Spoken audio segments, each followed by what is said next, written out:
That's what Bag need. Bag need me. He need for Bag music career to work. He either need to do music with me or talk about me. That's the only way. The other doo-doo garbage. That ain't going nowhere. And y'all know. That ain't going nowhere. That ain't going nowhere. You're gonna have to talk about 250 the stream. I'm what it is. This is what you wanted. He wanted me.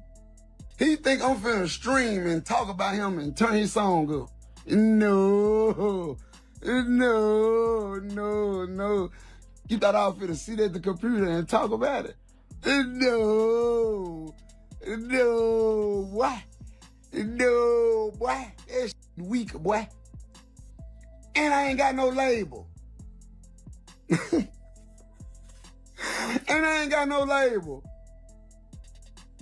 You talking about? That's weak. That is 14 days, 2 weeks.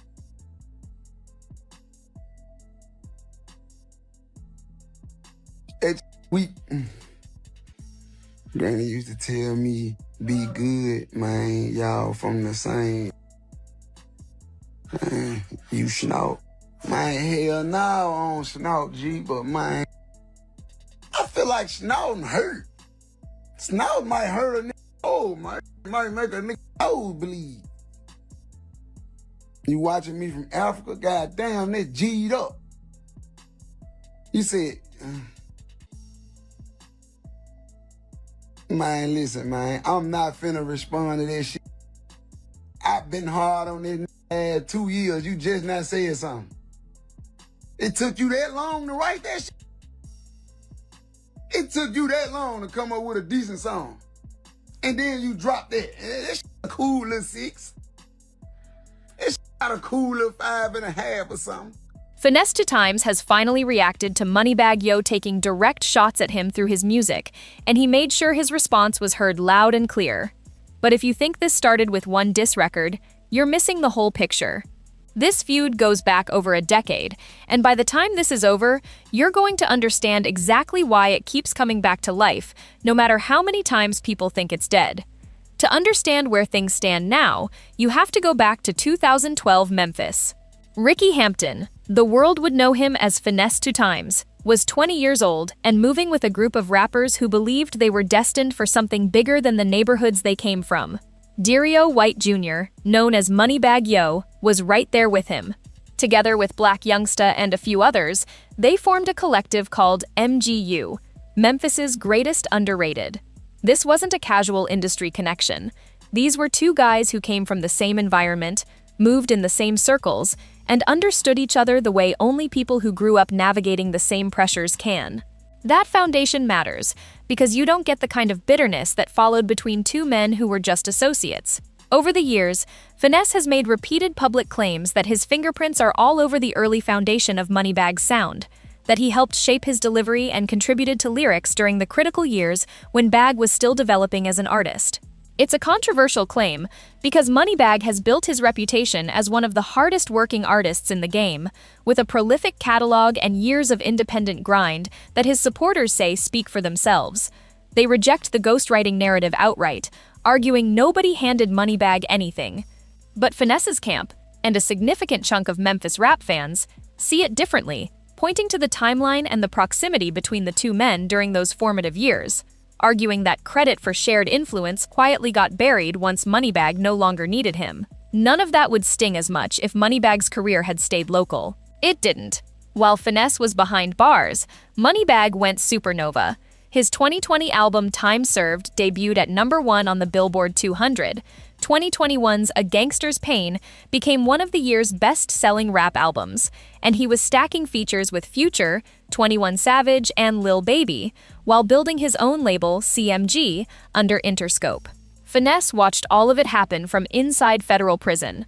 He'd already caught an aggravated robbery charge in 2010, then a federal weapons charge in 2017 that sent him away for 5 years. He walked out in July 2022 and got straight back in the studio. Within 90 days, he'd recorded a full mixtape and released Backdoor, a track that went viral, charted on the Hot 100, and introduced him as a real commercial force. That's a genuinely impressive comeback. But behind it sat real resentment. Because while he was rebuilding from scratch, Moneybagg was already operating at a level most rappers never reach.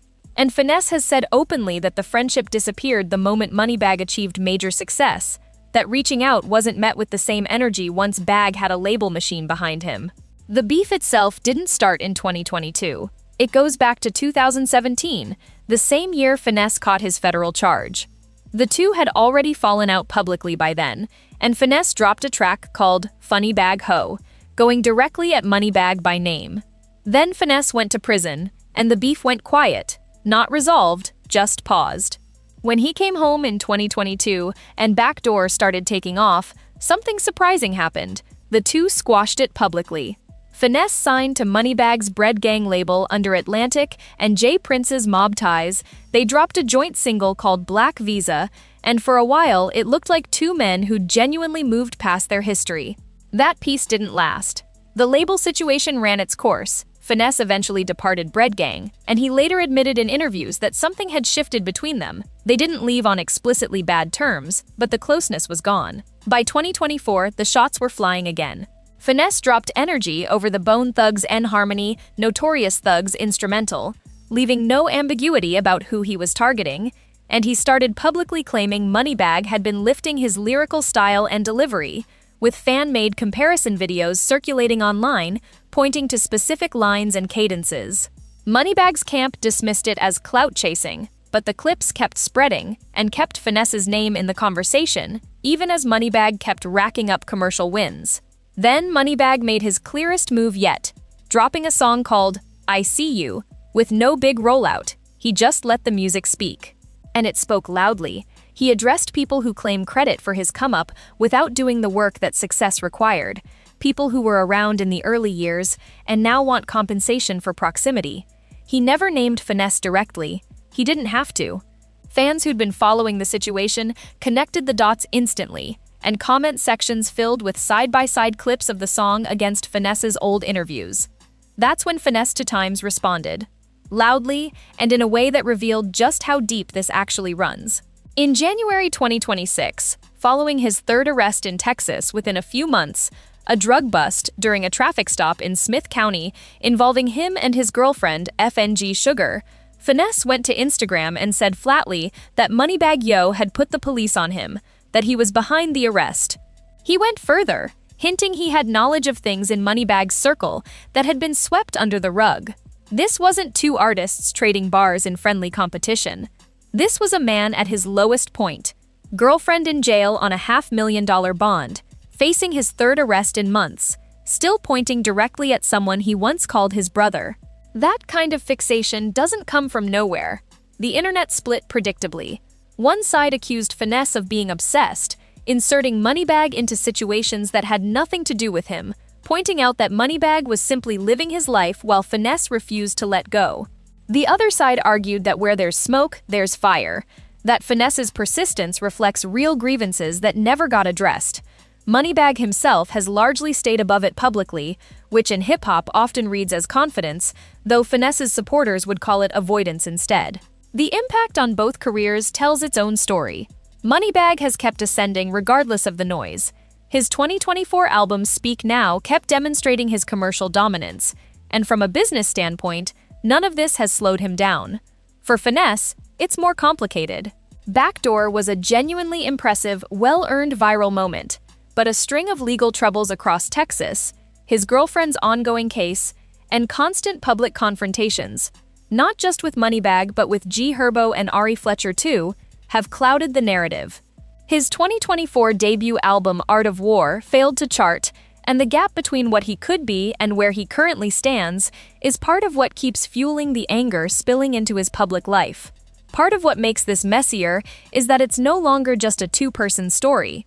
When Finesse got into a relationship with FNG Sugar, and given that Ari Fletcher, Moneybagg's girlfriend, is one of the most prominent social media personalities in the country, shots aimed at Moneybagg eventually extended to Ari too, and she fired back. G Herbo, Ari's ex, got pulled in after a single emoji, and Finesse went after him as well. What started as a two-person beef now has satellites, significant others, ex-partners, social circles, all orbiting the same core conflict, which shows just how personal and small the interconnected Memphis rap world still is, even now that it's gone global. Both sides of this argument hold something true, and that's exactly what makes it so hard to look away from. Fans who side with Finesse point to the timeline and the proximity during those early MGU years, arguing credit doesn't always go where it belongs once success rewrites the history. Fans who side with Moneybagg point to the work, the consistency, and the platinum catalog built with his own hands, arguing a man who's spent more time locked up than free doesn't get to claim ownership over someone else's rise just because they were once in the same room. Neither argument fully resolves it, and that's the point. This isn't a clean story with an obvious villain. It's two men from the same city, the same collective, the same hungry years, who took dramatically different paths and are still absorbing what that difference cost them. Where this goes next is genuinely unclear. If Finesse channels what he's feeling into music that actually connects, he could still find the commercial breakout backdoor promised. If Moneybagg ever decides to address this directly instead of through coded bars, it would shift the entire dynamic overnight. And if neither happens, this keeps simmering exactly like it has for years. Quiet for a while, then loud again, because some things in this game never really get resolved. They just get documented. Drop your thoughts in the comments.